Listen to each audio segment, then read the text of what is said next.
আজ 29 জুন 2026 এই দিনে 131 চাইল্ড কর্মসূচির মাধ্যমে মাধ্যমিক পর্যায়ের সকল প্রতিষ্ঠানে বৃক্ষ রোপণ করা হচ্ছে। বাংলাদেশ সরকারের মাননীয় প্রধানমন্ত্রী জনাব তারেক রহমান মহোদয় এই কর্মসূচি উদ্বোধন করেন। গাছ মানুষের পরম বন্ধু, সেই বাস্তবতাকে সামনে রেখেই এই কর্মসূচি বাস্তবায়ন করা হচ্ছে বা পালন করা হচ্ছে। আমরা একটা গাছ থেকে বহু রকমের উপকার পেয়ে থাকি।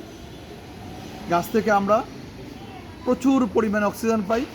সেই অক্সিজেন মানুষসহ অন্যান্য প্রাণীর জীবন ধারণে ভূমিকা রাখে। সেই সাথে জলবায়ু পরিবর্তনের যে বিশাল ভূমিকা, একমাত্র বৃক্ষই আমাদেরকে পরম যত্নে এই ভূমিকা পালন করতে পারে। তাছাড়াও বিভিন্ন ফলদ বা অন্যান্য গাছ থেকে আমরা আমাদের বিভিন্ন ধরনের পুষ্টি উপাদানসমূহ ফলের মাধ্যমে পেয়ে থাকি।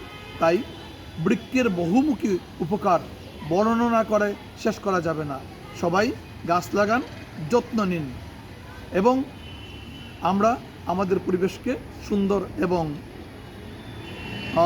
যেন আগামীর একটা সুন্দর পৃথিবী দেখতে পাই, সেই লক্ষ্যে সবাই গাছ রোপণে উৎসাহিত হই। ধন্যবাদ।